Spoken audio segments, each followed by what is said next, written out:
Hey, welcome to InvestTalk. I'm Justin. And I'm Luke, and together we're your guides through the maze of investing. We'll bring you insights that will impact your portfolio.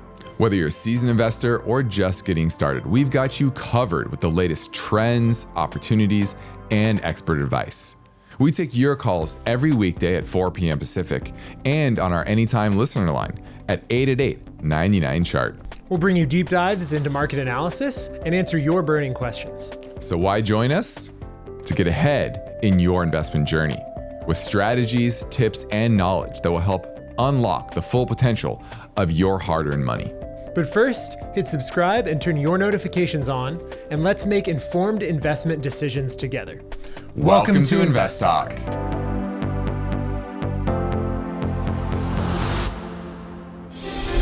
This is InvestTalk, independent thinking, shared success. Good afternoon, fellow investors, and welcome back to InvestTalk. This is our Wednesday, April 17th, 2024 edition. I am Justin Klein, and our objective here is the same as always, is to help you navigate this new world, this new environment of fiscal dominance, where the risk of inflation is frankly even more important than the risk of a deflationary bust like '08.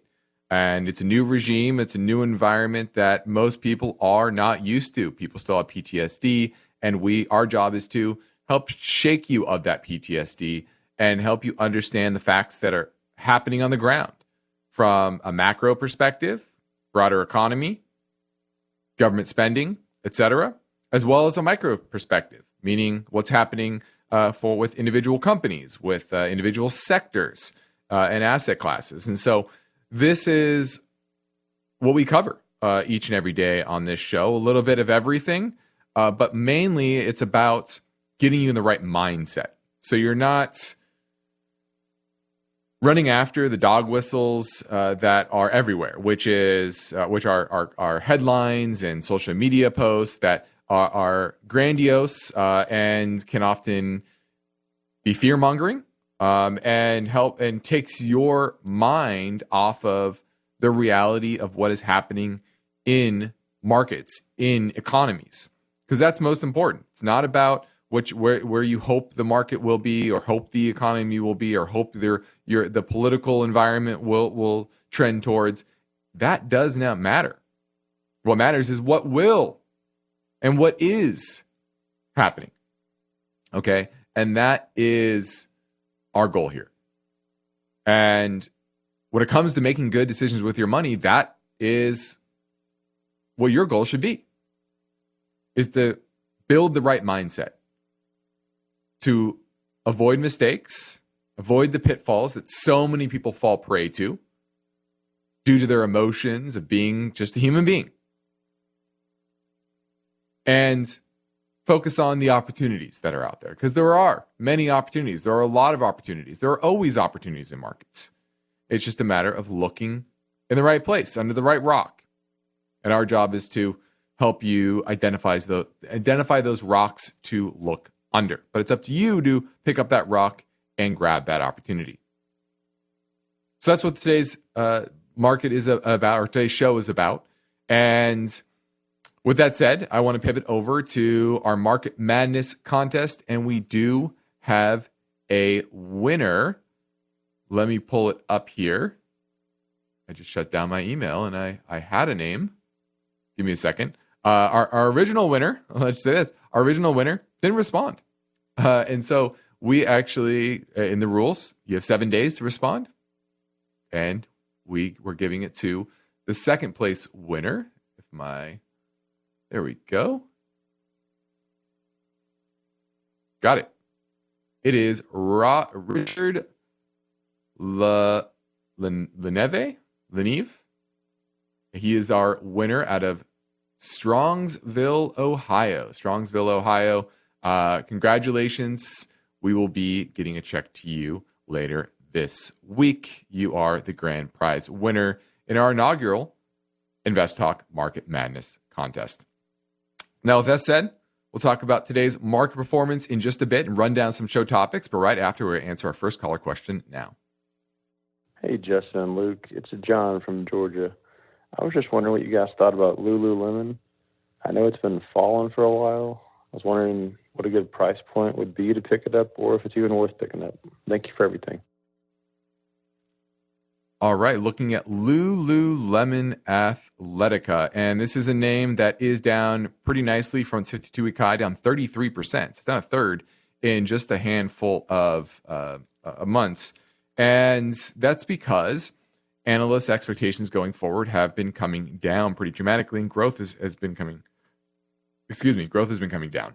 No dividend yield, which is fine with me because it is a very good business, but it's always traded at a bit of a premium, and that makes sense. They have a very quality business. It's okay to pay a premium for such a great business. Return on equity, 43%. So I love what he's looking at. Quality. He's not chasing a dividend. He's looking at quality businesses that are a bit down on their luck. Now, on a weekly chart perspective, it's in a support right here around 330. So I will say that. Net cash on its balance sheet, so no debt. I love that. Enterprise value to EBITDA right now is at about 15.5, and that is near the low end of its longer term average. So I actually think this is a good place to be picking up Lululemon. Now, that doesn't mean it can't continue to go down a bit more. The technicals near term are not amazing. It's getting a bit of a bounce yesterday and today, but that's just 2 days after such a poor move or a poor showing after earnings. It was at 480 after earnings went down to about $400 per share. And like I said, now around 344. So from a fundamental standpoint, it looks solid. From a technical standpoint, it's at support, but that doesn't mean that support can't be broken.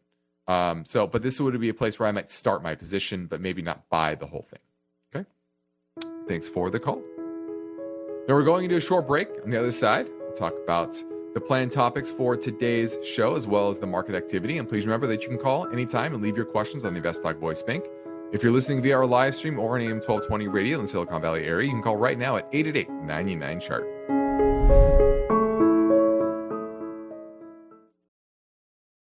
The stock market is constantly changing, and serious investors want a way to get the latest news and unbiased investment insights.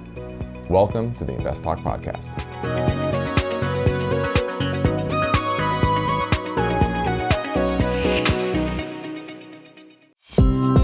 Enjoyed our insights on InvestTalk? Great news. Our podcast is available on all major platforms. Make sure to subscribe wherever you listen to your podcasts. And get the latest in investment advice across Spotify, Apple Podcasts, and more. Subscribe now and join our community of informed investors.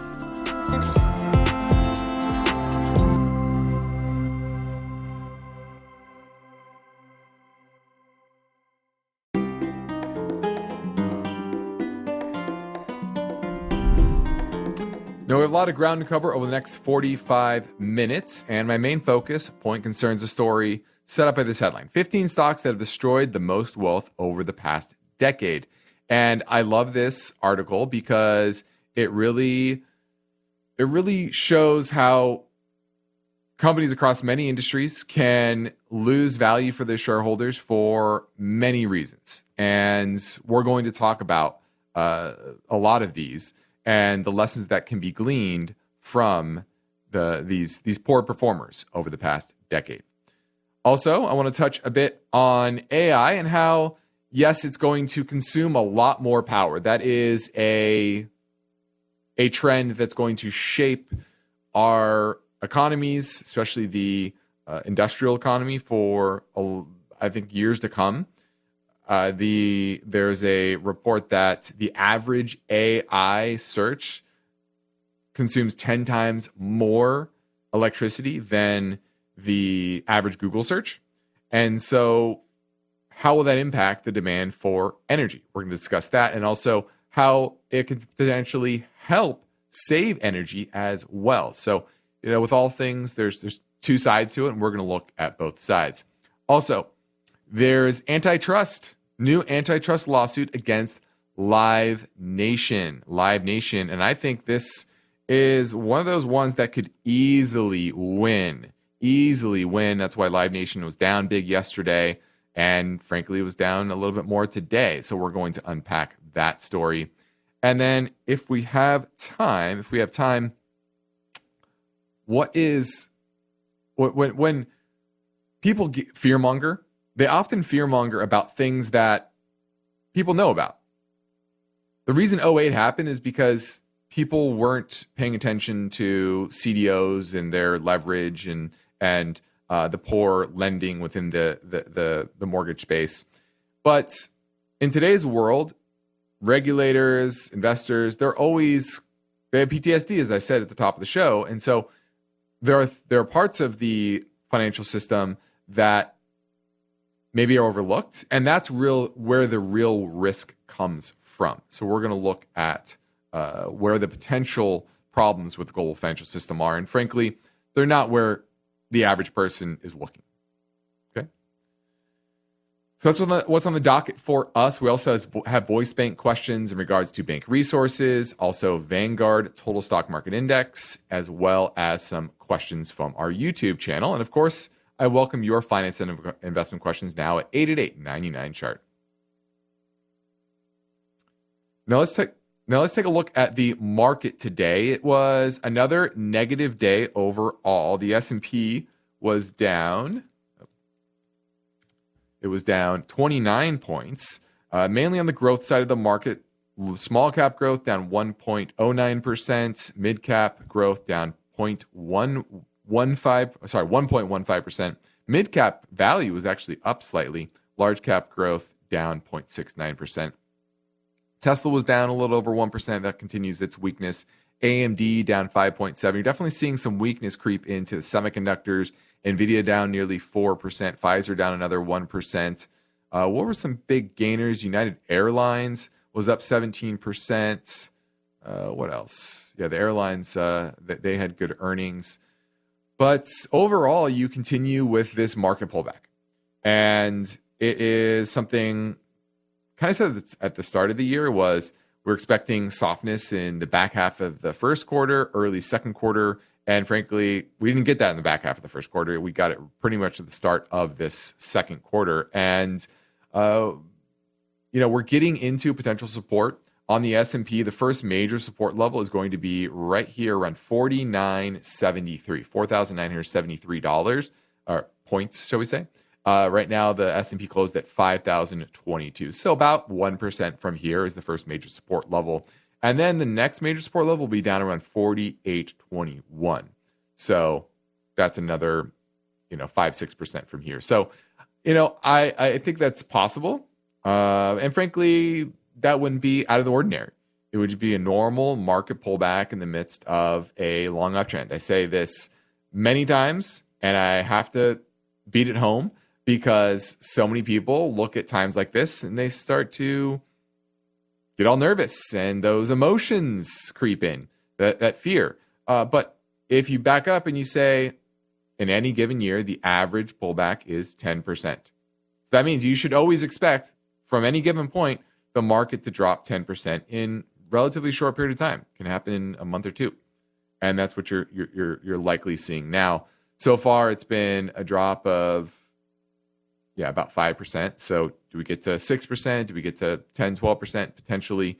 But overall, the credit markets are holding in. We're in the world of fiscal dominance, as I said at the top of the show, and that makes it very difficult to have a major drawdown in equities that is fundamentally related because earnings are not amazing, but they're still growing. And so I think this is a pullback that you don't want to get too bearish on.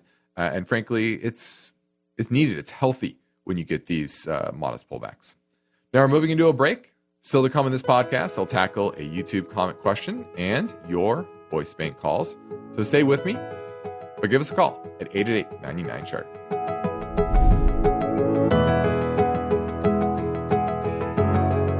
Do you want to take your investment strategy to the next level?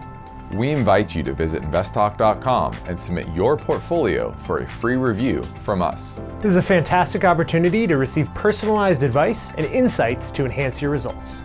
Don't let this chance slip by. Go to investtalk.com, submit your portfolio, and let us help you on your journey towards greater investment success.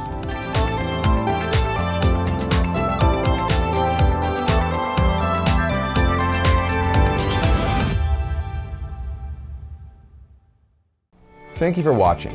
Make sure you like, subscribe, and hit the notification bell so you never miss an episode of the InvestTalk podcast.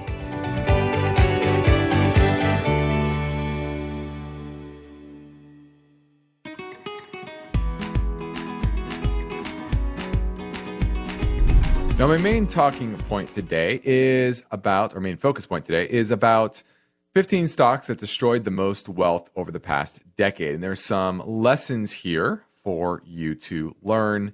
And, those that destroy value don't typically destroy as much as those that create value. Meaning when you have a good business and you create value over time, you can go up many multiples of an investment. But when you go down, you can just go down 100%. That's it. But the odds of experiencing a loss on one individual stock over a 10-year period is actually relatively high. The value in the equity markets are typically concentrated in the upper 20, 30 names. And so it's very easy to get caught up into names that destroy value. And a lot of them are some very large companies that you would recognize. Okay. And I'll list off a few. Now, the biggest was GE.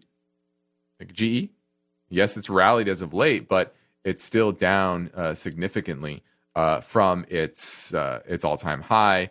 And it's issued a lot of shares over that time. And Biogen IDEC is the second. Las Vegas Sands, Walgreens Boots Alliance is fourth, and then Paramount Global is fifth. So those are the top five. And there are some lessons that to be gleaned from many of these. Now, the first is that acquisitions often fail to create shareholder value. This is where I see probably the biggest or the easiest way for large companies to run astray. Is they have a good business, their growth may be slowing, they may have some challenges, and they think that an acquisition will pull them out of their spiral.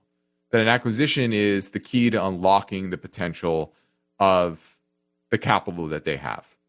And sometimes that can be true, but very often it disrupts the ethos of the company, the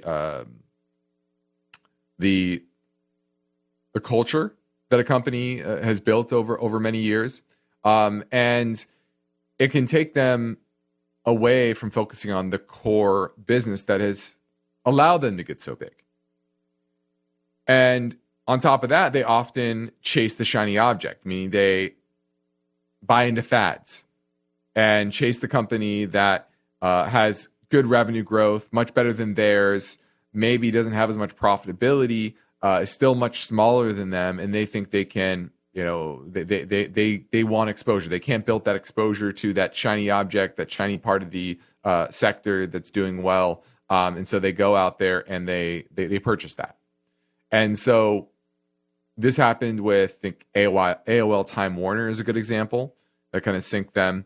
Now on this list, GE is one of those where they had a sprawling portfolio of businesses across different areas, and it created too much complexity and lack of focus, and that led to a lot of their downfall. And they're unwinding it, and the stock's done much better. But the point here is that bad acquisitions can really take down a great business. Also, failure to keep up with changing consumer preferences. So one on this list is Paramount Global. They abandoned traditional television in favor of streaming services, and it kind of sank them.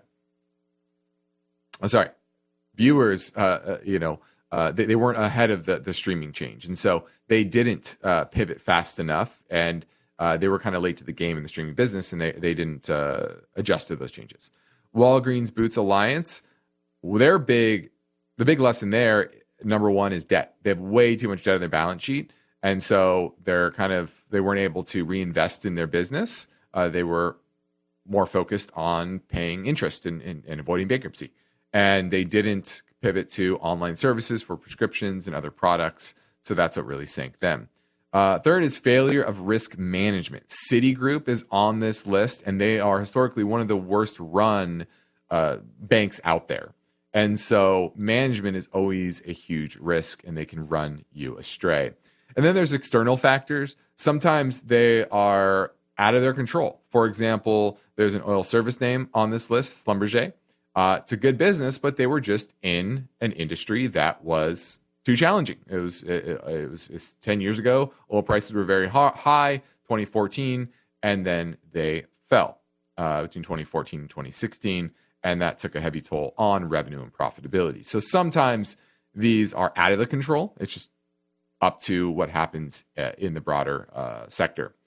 And then the last one is lack of development of new products. So Biogen IDEC is a good example of this. They weren't able to diversify away from their multiple sclerosis drugs, and a lot of the drug development they've been working on has just stalled out. Okay, and so these are some great lessons to why companies tend to fail. And to look ahead, make sure that when you're purchasing a new company, that you have these potential risks in mind. That had they made a recent acquisition that could be overvalued or not execute properly? What's the management look like? Are they ahead of the trends in their particular industry, et cetera? And that is part of the analysis when you are buying any individual company, not just the shiny name, the name that has done well over the past 3-6 months or whatever. It's really about the quality of the business and the trajectory of that business, not just that it's good today, but that it'll be good in the future. All right. On the next Invest Talk, we'll look at the story. Do you check your financial health enough? That's tomorrow. But for now, I'm Justin Klein, ready to take your calls at 888-99-CHART.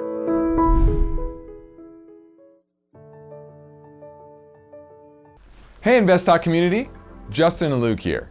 We are so thankful you've been with us through this investing journey, but we are just getting started. That's right, Justin. We're excited to bring you more exclusive content. Think more of the critical analysis and expert advice that you love.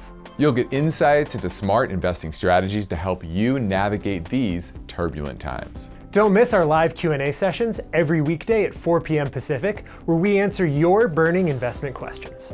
Just call our Invest Talk listener line at 888-99-CHART. Leave your question, and we'll tackle them on the next show. Who knows? Your question could be the next big topic we explore together. So stay tuned and call 888-99-CHART to leave your comments. We're here to make investing accessible, understandable, and hopefully even a little more fun. Chart your path to financial freedom here with the Invest Talk podcast.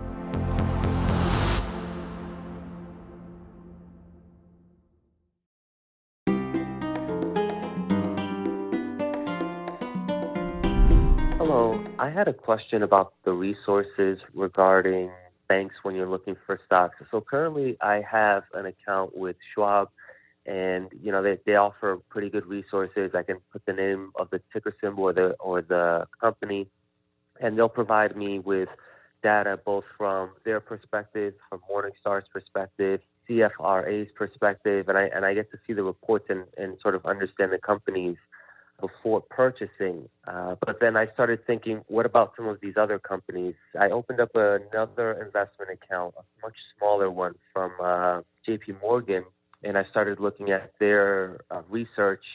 And I was just wondering, are there any investment accounts with different banks that you would recommend, maybe Fidelity or Citibank, just something that may offer good resources? I do like what they offer at Schwab. I'm not too content with the information that's provided with JP Morgan, but if you have some recommendations on possibly using other banks' resources, I would greatly appreciate it. Thank you, and I hope Steve does well. Well, you're looking at different brokers. I think that's what you're speaking about, not necessarily banks. And banks, you can open investment accounts through banks, but the best resources, as you're talking about, which are really investment tools, right? Investment data, things that we're showing on our YouTube channel when we're analyzing stocks. And so we use Schwab, but we purchase a lot of things like back sets and Y charts and many others that give us a lot more data than you're ever going to get free from a broker like Schwab or Fidelity. Now, Schwab bought TD Ameritrade recently. They do have the Think or Swim platform.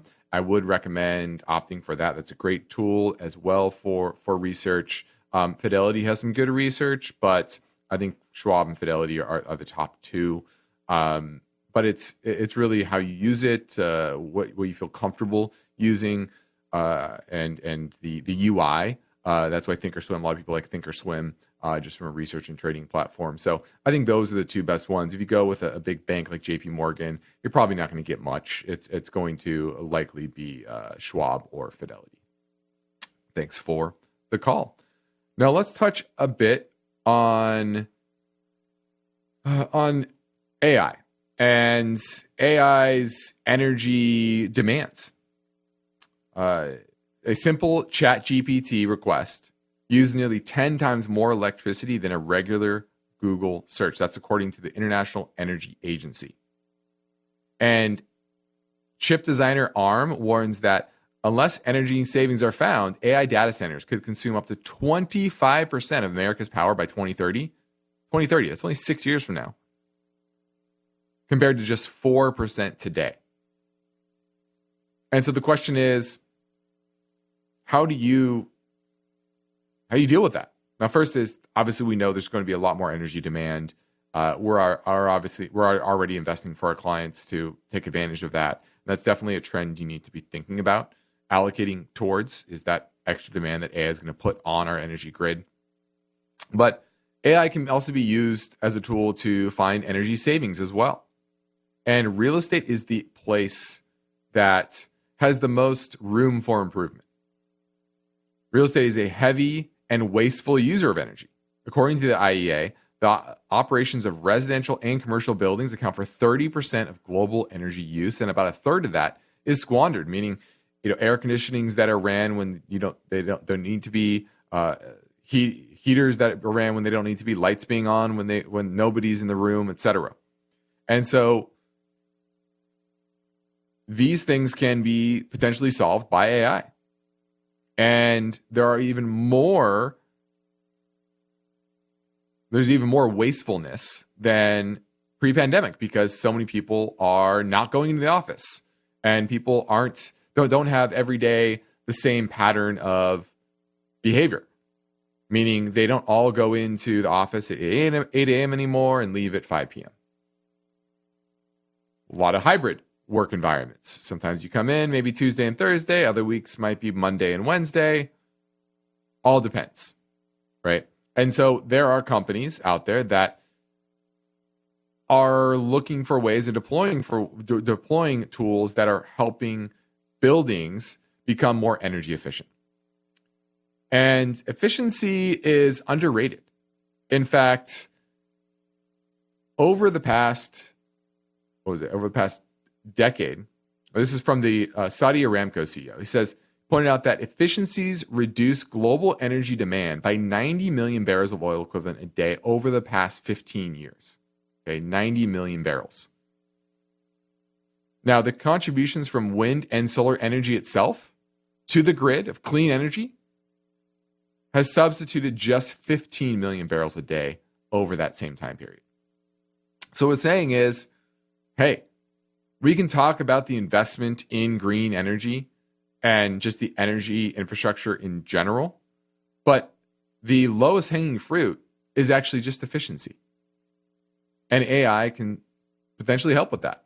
Learning the patterns of people to make sure that air conditioners and heaters are turned off and on at the right time, that lights are turned off and on at the right time. And all of this can make the world more efficient. And there are companies that are actually helping with this. Companies like Siemens, ABB, Schneider Electric, etc. So there's a lot out there to think about. And that's why I always say there's two sides of every coin, supply and demand. And this is the same thing. It's not just about creating more supply, but also reducing the demand. And that's what, and both can be tools that will help solve our energy crisis worldwide. Now, I hope you will tell your friends about our new InvestTalk audio podcast is also expanding into video form on our YouTube channel. It seems that every day now we receive finance and investment questions in the comments section over there on the YouTube channel. So let's get to a couple now. Finite Anarchy says, do you think energy stocks are going to continue ticking higher with inflation and the combination of spring and summer months entering the traditional time period of high gas prices? I don't think that it's going to be something that is seasonal. The global energy flows are going to be are more dynamic than that these days. And I do think energy prices will continue to tick higher and put pressure on inflation, mainly because of lack of real long-term investment in big projects for oil production. Most of the incremental demand incremental supply, is coming from the shale regions. And that takes continued investment in those wells, in putting more holes in the ground, because the shelf life of each well is a lot shorter in the shale regions than your traditional oil plays. And so you also have the geopolitical problems. And so I do think energy stocks will continue to head higher. Energy prices will continue to head higher. They'll still be volatile. It doesn't mean they can't pull back. Oil's around 90 now. Can it pull back to 75? Absolutely. But the general trends across the board are for a lot of demand for energy, both because of AI, because of reshoring and manufacturing, but also the emerging markets.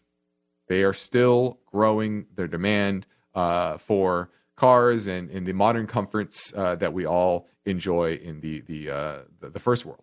And so those things are not going to change. So we're still bullish on energy prices. Let's go to answer another InvestTalk YouTube channel question. Kevin White says, one of the last persistent components of inflation today is wage inflation. Do you think the global energy prices could reinforce that persistence? If so, wouldn't it create an inevitable scenario of higher unemployment? Not necessarily. Just because energy prices go up doesn't mean that companies are going to lay off workers. Companies usually lay off workers for a couple of reasons. One is shrinking profits. Certainly, higher energy prices can do that. But finding efficiencies is usually a better way to deal with that in operations. And you typically need people for that. But the main reason that most companies lay off workers is when they get into deeper financial problems. Nobody wants to lay off workers. And it's really about, can they finance themselves? Can they get lending from banks? Can they issue bonds, et cetera? And if they can't, that's when they truly lay off in large numbers. And so that I don't see happening because the credit markets are pretty solid. Inflation generally is, frankly, a good thing for corporations. As long as it's moderate, 3 to 5% range, we don't get back up to 7-8% where the Fed has to really hammer on liquidity, then I don't see an inevitable that higher oil prices or energy prices are going to create higher unemployment. You're seeing that as of late. Oil prices are on the rise, but the jobs market is hanging in there. In 2022, oil prices were headed higher, and unemployment continued to trend lower. So they're not really that correlated, and I wouldn't take it as such. Now let's keep things moving and pivot back to the InvestTalk voice bank for this question that came in earlier on 888-99 chart. Hey, Luke and InvestTalk. I'm calling about index funds. I'm trying to set up a passive strategy. I know nothing is set it and forget it, but the most set it and forget it I can possibly do right now with a index fund strategy, kind of, next 25, 30 years, dump X amount each year into it and not even have to worry about it. And I'm looking at VTI, VTV, and VOO, all Vanguard index funds. all pretty low expense ratios, pretty consistent growth over the last, 30, 40 years. And wanted to get your thoughts of which one you think would be the most beneficial for that time frame of consistency of growth with more limited downside. Looking forward to hearing your thoughts, and love what you do. Thanks so much. No problem. Thanks for the call. Now looking at three very popular index funds. You have VTI and VOO. VTI is the Vanguard Total Stock Market Index, and VOO is the S&P 500 index. And as you would imagine, the VTI is a bit more broad-based. I forgot the exact number, but I think it's somewhere around 2,000, 2,500 different names. So much more broad-based and diversified. And so if I'm picking that between VOO and VTI, I'm picking VTI. But you also mentioned VTV, which is the Vanguard Value ETF. And that one, I think, has a much better makeup. Obviously, we are value investors, and this is more of a large cap value ETF versus the other two are more large cap growth ETFs. They lean on the growth side because they're heavily weighted, their market cap weighted towards those mega cap names that in some instances are pretty overvalued. So I would go with the VTV over those three. Now, is VTV perfect? No, it is not. It's still only 2.5% in basic materials. It's still only 7% in energy. I think those are drastically too low in allocation. So I would probably augment it with something that has a little more hard asset exposure, basic materials, energy, industrials at 13% for this one. That's good. I would probably want to up that a bit. So it's an improvement over VTI and VOO, but it is not perfect. But of the three, that's the best one. Now let's talk a little bit about Live Nation. Live Nation. And this is a report that the Justice Department is preparing to sue Live Nation next month in an antitrust challenge. And I think this is by far the one that has the most potential to actually go through. And it's alleging that the nation's biggest concert promoter has leveraged its dominance in a way that undermines competition for ticketing live events. And the government opted to not block the Live Nation and Ticketmaster merger in 2010. And it looks like that was a huge mistake. Now, this has gained momentum since November of 2022 during the Taylor Swift's Eras Tour when Ticketmaster crashed during fan pre-sales. Ticket prices went crazy. And really, they just charge exorbitant fees. And they also, it's come out that what they do is they have these third-party vendors that they bring into these venues, and they negotiate separately with the third party, and they tell the venue that they have these vendors, and you use these vendors, and it makes it look like the fees that they're charging is just the only way they're making money. Well, in reality, they actually get kickbacks from these vendors. And so they're using their monopoly power in order to squeeze more profits out of each event. They prevent companies from going in there and using, or live acts from using other ticket vendors such that aren't Ticketmaster. And if they do, then the venue may not get the next big large act that Ticketmaster maybe has control of. And so it now holds Ticketmaster holds 80% market share of primary ticket sales in the biggest venues in the US. And they have exclusive ticketing contracts with many of the biggest stadiums, arenas, where these high profile acts perform, where, they have to perform there because they're bringing in 20, 30, 40, 50,000 people. And there's only so many venues that can handle that many people. And so there's a lawsuit, and it may unravel a settlement agreement that Live Nation reached with the department in 2010. So I think this is a very, very strong possibility of being broken up. And frankly, I think it's a good thing because they're definitely using that monopoly power. Well, this is InvestTalk. I'm Justin Klein. We have one goal each and every weekday, and that's to help you achieve your own version of financial freedom. And our work continues after this final break. So if you're going to call, you want to do that right now at 888-99-CHART.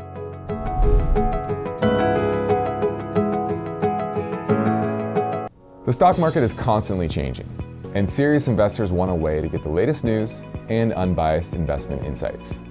Welcome to the InvestTalk podcast.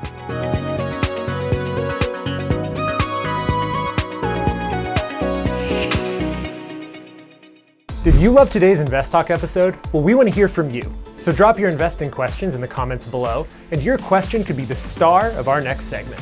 Subscribe and stay tuned to see if your question gets answered by us. Dive into the comments now and become a part of our next conversation.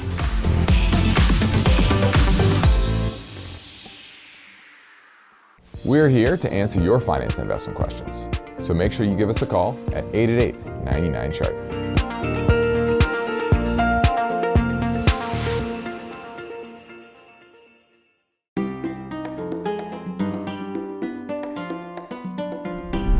Hi, Steve and Justin. Recently, Justin was talking about the put-call ratio, giving us an idea of investor sentiment. I'm wondering, how does that really give us an idea of what the investor community is thinking, really? Because when people are buying a lot of puts and the put-call ratio is high, aren't there an equal number of people also selling those puts? So, for every one person that is buying the put and thinking the stock market is going lower, there's another person selling it. So those people are bullish on the stock market as a whole. I understand the idea, but for every person buying those puts, there's someone selling them and feels the opposite way. Maybe you can talk a little bit about that on the show. I appreciate it. Thank you. All right, great question. But you're thinking about this ratio a bit wrong. You're right that for every person that buys a put, someone has to sell it. But this is a ratio of puts to calls, put to call ratio. So there's what's called open interest in puts and calls. And so when a certain number of more puts are being bought than calls, then remember, these can be created out of thin air. It's just based on supply and demand. More people want to put in bid orders and enough people want to sell. And that creates the open interest and the number of calls and puts that are executed. And so when the put-call ratio goes up dramatically, it means a lot of people are buying puts for protection and not a lot of people are buying calls for upside potential gain. So that's what the ratio is. Yes, there's always an equal number of people that are buying puts and calls at any given time because that's how these instruments work. But it's a put-call ratio. Put-call ratio, okay? So hopefully it gives you a little clarity. Now, I don't think the put-call ratio is the best way to go, best sentiment indicator. I think the AAII Investor Sentiment Survey is a bit better. It is looking a bit hefty, I will say, as of late. So that is a bit of a worry. But once again, it is not the end-all, be-all. It can always investors can remain over-allocated for a long period of time before a catalyst that really pushes them into sell mode. So it's helpful, but once again, it's not the end all be all. And if you want to time the market, good luck. Okay. Now let's pivot over to one more question before we finish the day. Hello, InvestTalk. I would like to know your opinion about ticker symbol WTI. That's W&T Offshore. It's in the natural gas and oil business, and it's been on a decline for the last year. I would like to know what's your opinion on it looking forward. I see that cash flow is positive, and my question is, how do you see this going forward? Do you see light at the end of the tunnel, or this company is just on a slow going down? Thank you. This is WTI, which is W&T Offshore Inc. And this is in a terrible downtrend. Its relative strength is only 10. It's supposed to lose money this year and next year. It lost money last year as well. Revenues were down 30% last quarter, year over year. Earnings were down 160% last quarter, year over year. It does pay a dividend, but that dividend is probably going away. It has a lot of debt on its balance sheet. And what it does, it's an E&P company, but primarily in the Gulf of Mexico, offshore. And it's pretty clear that based on the current market prices of oil, they're not very profitable. And it's very expensive to shut down these oil rigs that are out there in the middle of the ocean. And so they typically pump no matter what. And that can be good when oil prices really spike. But when oil prices are kind of middling and they're not really that profitable, they don't really have a lot of reason to shut it down because they're hoping for a potential turnaround in prices. Overall, I just don't see the value here. Too much debt. I rather own a company that's a lot more diversified, has a much better business. Don't be trying to pick the bottom here because this looks like a name that's more likely to go bankrupt than double from here. So I would absolutely pass on W&T Offshore. Well, that does it. I'm Justin Klein. This completes another InvestTalk program. We thank you for listening. We encourage you to tell your friends and family about our free podcast downloads, which you can find anytime at iTunes, Spotify, or Google Play. And be sure to tell your friends that the InvestTalk podcast is now available in video form on our YouTube channel. Just search InvestTalk with 2 T's. And yes, we had a Market Madness contest winner. We sent the email notification out, and we'll be sending out a check later this week. Independent thinking, shared success. This is InvestTalk. Good night. InvestTalk is a trademark of KPP Financial. Because of the nature of the interactive dialogue inherent in the format of this program, it's important for the listener to understand that not all comments made will apply to them. Specifically, nothing said shall be taken to be investment advice, or shall statements on this program be considered an offer to buy or sell security. Because such advice is rendered solely on an individual basis and at times will require that the investor review a prospectus before investing. InvestTalk is a copyrighted program of Klein, Pavlis, and Peasley Financial, a registered investment advisor firm which retains all rights. For more information regarding KPP's investment advisors, call 1-800-557-5461. Steve Peasley is president, and Justin Klein is chief executive officer of Klein, Pavlis, and Peasley Financial. Thank you for listening, and your comments and questions are welcome on our 24-hour listener line at 888-99-CHART.